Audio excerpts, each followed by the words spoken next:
Breaking news in the war in Iran. Sources telling ABC News tonight a U.S. F-35 stealth fighter on a combat mission over Iran was hit possibly by hostile fire. The stealth fighter making an emergency landing at a U.S. base. The pilot tonight reportedly in stable condition. And tonight questions about how the stealth fighter, nearly invisible to radar, could have been hit. The airspace over the Zagros Mountains is a graveyard for the careless. It is arguably the most hostile, densely layered, and electronically monitored piece of sky on the planet.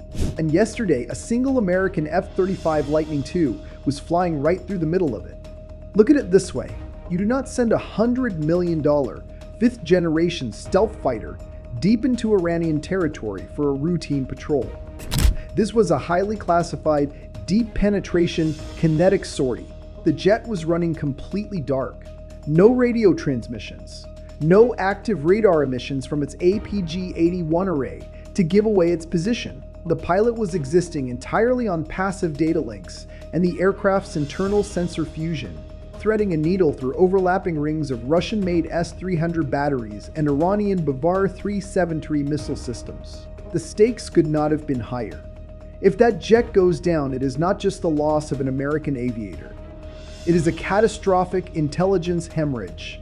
The radar-absorbent materials, the electronic warfare suites, the encrypted data link processors, all of it handed directly to Tehran, and by morning, shipped off to Russian and Chinese military intelligence.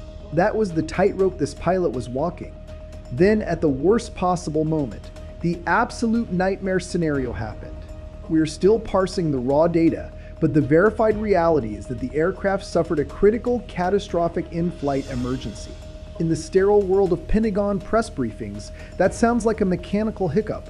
In the cockpit of an F-35 over hostile soil, it is a death sentence. Maybe it was a kinetic event, a proximity detonation from an unguided surface-to-air missile that threw hypervelocity shrapnel into the Pratt & Whitney F-135 engine block. Or maybe it was a systemic cascade failure. The F-35 is basically a flying supercomputer and it runs incredibly hot.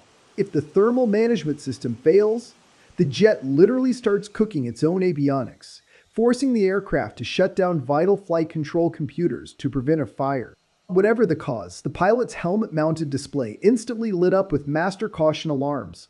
The silent, calculated infiltration was over.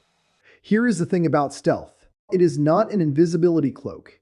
It is a highly fragile, aerodynamic, and electromagnetic profile.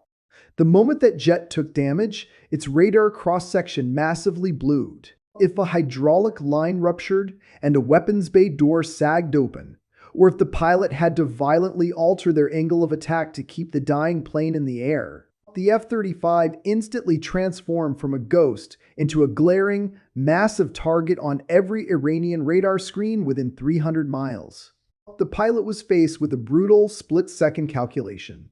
Pull the ejection handle, parachute into the Iranian desert, and become the highest value political hostage of the 21st century. Or stay in the seat, fight the fly-by-wire system, and try to wrestle a 32-ton, digitally compromised piece of bleeding machinery back across the Persian Gulf. The pilot chose to fight. What followed was a desperate white-knuckle sprint for the coastline, bleeding altitude and airspeed while lighting up early warning radars all the way down. They broke radio silence, broadcasting a frantic international distress call, vectoring straight for an Allied runway in the region. The landing was violent. Crash, fire, and rescue crews were waiting on the tarmac as the jet slammed down, fighting the brakes to keep the crippled airframe from careening off the concrete. The pilot walked away. The physical airframe was secured, but the geopolitical shockwave had already detonated. The United States just played its most valuable technological card in a live-fire game of Russian roulette over Iran, and it almost lost. To understand exactly how a fifth-generation fighter gets pushed to the absolute brink of destruction, you have to look under the hood of the machine. You have to look at the math. The F-35 Lightning II does not rely on speed to survive. It relies on broadband, low observability. Every single serrated edge, the precisely angled, divertless supersonic inlets, the radar-absorbent material baked directly into the composite skin. It is all engineered to do one specific thing: defeat high-frequency, X-band targeting radars. But here's the thing about stealth. It is not magic, it is just physics. It does not make the jet invisible. It simply delays the enemy's kill chain. It shrinks the detection radius and forces the adversary to rely on blind luck and geometry rather than a solid weapons-grade radar lock. And Iran has spent the last 20 years building an integrated air defense system specifically designed to break that geometry. This is not a single missile battery sitting alone in the desert. We're talking about overlapping, heavily networked layers of diverse radar frequencies. On the outer edges of their airspace, Iran uses massive, low-frequency VHF and UHF early warning radars. Systems like the Russian-built Resonanzheny or their own Gadir arrays. These wavelengths are physically larger than the F-35's stealth features.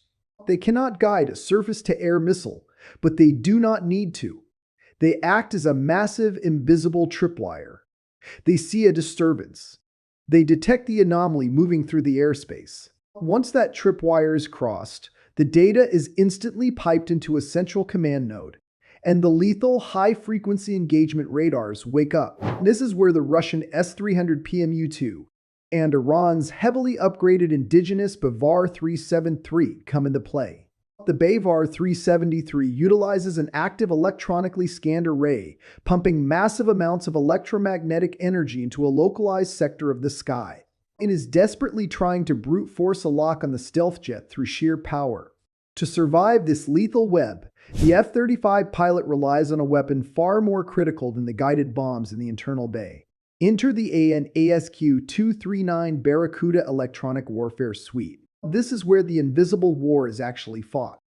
As the Iranian radars sweep the sky, the Barracuda system intercepts those hostile emissions in milliseconds and analyzes the specific waveform, the pulse repetition frequency, and the exact power output. And then it fires back. It shoots a precisely tailored beam of electronic noise directly into the enemy radar dish. It feeds the Iranian operator false telemetry. It creates ghost targets on their screens. It is cognitive electronic warfare, actively hacking the enemy air defense network in real time. But let's be absolutely clear.